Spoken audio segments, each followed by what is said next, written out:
Noong 2018, nagsimula mag-date si Arjo Ataide at Maine Mendoza, at ikinasal sila noong July 28, 2023, sa isang wedding ceremony sa Baguio. Nang tinanong tungkol sa mga plano ng pamilya kasama si Maine, inihayag ni Arjo na habang mayroon silang mga plano, nakatuon sila sa kanilang kasalukuyang mga prioridad. Alamin natin kung gaano kayaman ang dalawa bago sila nagsama. Siya si Nico Maine de Cap-Ili Mendoza, na mas kilala sa pangalan bilang Maine Mendoza. Ipinanganak noon March 3, 1995, sa Santa Maria, Bulacan. Ang kanyang ina ay isang accountant na nagmamay-ari ng isang bilang ng mga istasyon ng gasolina sa Bulacan habang ang kanyang ama ay isang engineer na may mga pakikipagsapalaran sa konstruksyon sa kalsada. Natapos niya ang high school sa St. Paul College of Bocaue sa Bulacan. Natapos niya ang kanyang bachelor's degree sa Hotel, Restaurant and Institution Management major in Culinary Arts sa De La Salle College ng St. Benilde. Nagkaroon siya ng kanyang internship sa Sagamore sa Bolton Landing, New York. Sa unang bahagi ng 2015, nag-post si May ng isang compilation ng Dub Smash sa Facebook, kung saan dinadub niya si Chris Aquino. Naging viral ang video na may 1,000,000 views sa magdamag.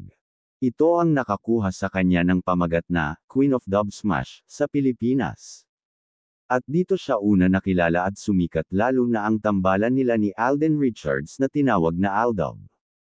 Ang pagiging pinaka-googled female personality ng Pilipinas noong 2015 at ang karamihan sa pag-tweet ng tanyag na Pilipino sa mundo noong 2017, si Maine ay itinuturing na may malawak na impluwensya sa internet at social media na kinikilala ng mga parangal na nagbibigay ng award, na kumita ng kanyang pamagat bilang social media queen. Siya rin ay binansagan bilang, the phenomenal star. Pero bago yan ay mayaman na ang pamilya ni Maine bago pa ito pumasok sa showbiz sa Pilipinas. Nag-venture din si Maine sa negosyo ng fast food business matapos na bumili siya ng isang franchise ng chain ng American restaurant na McDonald's, na itinataguyod din niya. Formal na binuksan ang kanyang restaurant noong August 2017, sa kanyang bayan sa Santa Maria, Bulacan.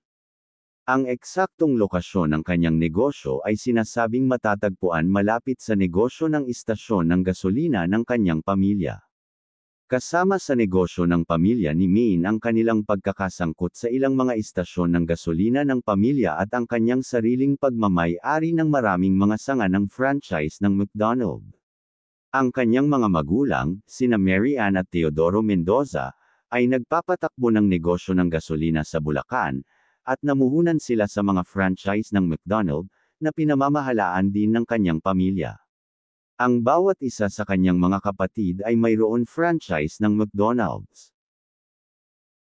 Hindi naman naibahagi ni Maine ang kanilang bahay sa publiko, ngunit siguro naman tayo na ito ay malaking bahay, lalo na't maraming negosyo ang kanyang pamilya. Mayroon din mga sasakyan ng actress at mga iniendorsong mga malalaking brand ng mga sasakyan. Habang ang eksaktong mga halaga ng net worth para sa mga kilalang tao lalo na si Maine ay hindi alam ng publiko, pero ang mga ulat mula sa ibang mga website ay iminungkahi na ang net worth niya ay nasa paligid ng $4 million, o 229 million pesos, ngunit ito ay isang hindi opisyal na pagtatansya. Itinayo niya ang kanyang kayamanan sa pamamagitan ng kanyang karera bilang isang artista, host, at sa pamamagitan ng kanyang mga pakikipagsapalaran sa mga negosyo, kabilang ang isang franchise ng McDonald's sa kanyang bayan. Siya si Juan Carlos Arjo Campo Ataide, na mas kilala bilang Arjo Ataide. Ipinanganak noon November 5, 1990 sa Quezon City. Siya ay anak ng actress na si Sylvia Sanchez at Spanish-Filipino businessman Arturo Ataide. Siya ay nag-aral sa La Salle Green Hills at kalaunan ay lumipat siya sa Ridley International School.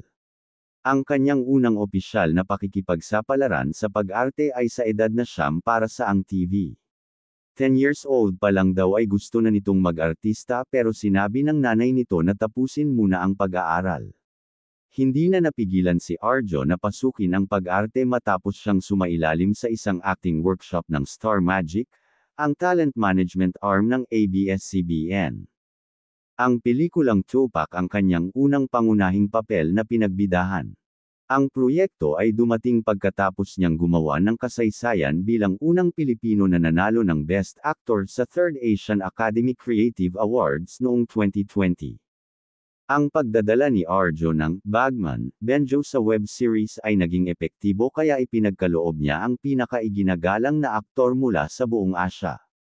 Noong September 5, 2024, nanalo si Arjo bilang Best Lead Actor in a TV program sa Content Asia Awards 2024, para sa mahusay niyang pagganap bilang Anton de la Rosa sa Katleya Killer. Nagwagi din bilang Best Actor sa FAMAS Award 2025. Noong 2022, tumakbo si Arjo para sa kinatawan sa 1st Congressional District ng Quezon City. Tumakbo siya bilang isang independent may pagsuporta sa kagalakan na pinangunahan ng serbisyo sa Bayan Party. Siya ay nahalal na may 66.85% ng boto at nanumpa noong June 30, 2022. Si Arjo ay nagsagawa ng isang bagong hamon sa pamamagitan ng pag-venture sa mundo ng negosyo. Binuksan ni Arjo ang isang bagong sangay ng kanyang negosyo, Inasal Republic, noong September 2024, pagdaragdag sa kanyang lumalagong listahan ng mga responsibilidad. Ang negosyo ni Arjo ay tinatawag na Inasal Republic, at nag-aalok ito ng chicken inasal sa iba't ibang mga sanga, na may isang kilalang presensya sa Quezon City at Antipolo. Nag-venture siya sa negosyong pagkain na ito bilang karagdagan sa kanyang karera sa pag-arte at pampublikong serbisyo bilang isang miyembro ng Philippine House of Representatives. Sa kabila ng kanyang busy na schedule bilang isang pampublikong tagapaglingkod, ipinahayag ni Arjo ang kanyang pagnanasa sa kanyang bagong pakikipagsapalaran at ipinaliwanag kung paano niya namamahala ang kanyang oras sa pagitan ng kanyang iba't ibang mga pangako. Ipinaliwanag niya na ang kanyang inspirasyon ay nagmula sa kulturang Pilipino, na nais na lumikha ng isang bagay na inaasahan ng mga kapwa Pilipino.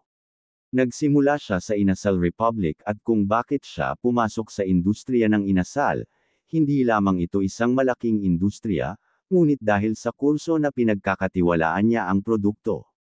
Baka sa susunod na taon, magkakaroon sila ng 15 hanggang 20 na sanga. Mayroon na itong malaking bahay kasama ng kanyang parents. Noong 2017, matapos silang umalis sa isang subdivision sa Ortigas ay lumipat ang pamilyang Atayde sa isang bagong exclusive subdivision sa Quezon City.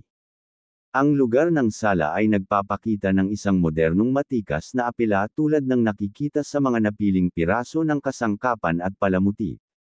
Ang isang semi-abstract na pagpipinta ng National Artist for Visual Arts Arturo Luz ay nagsisilbing focal point sa lugar. Ang envy-worthy kitchen ay mukhang diretsyo sa isang cooking show. Ipinapakita nito ang isang modernong minimalist na bukas na disenyo na may maluwang na sala na perpekto para sa paghahanda ng mga pagkain.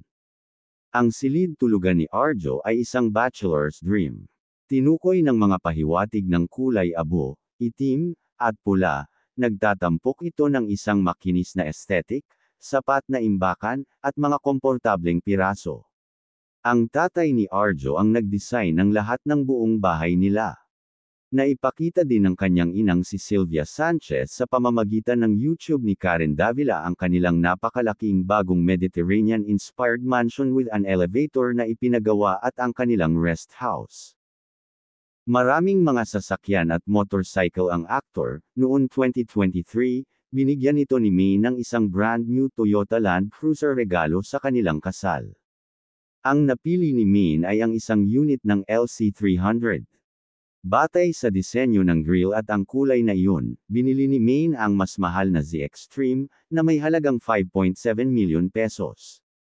Ang ina ni Arjo ay ipinakita din ang pag-aari ng beachfront property na rest house ng pamilya at iba pang mga pag-aari tulad ng isang malaking yate, small boat, isang jet ski sa isang interview ni Corina Sanchez.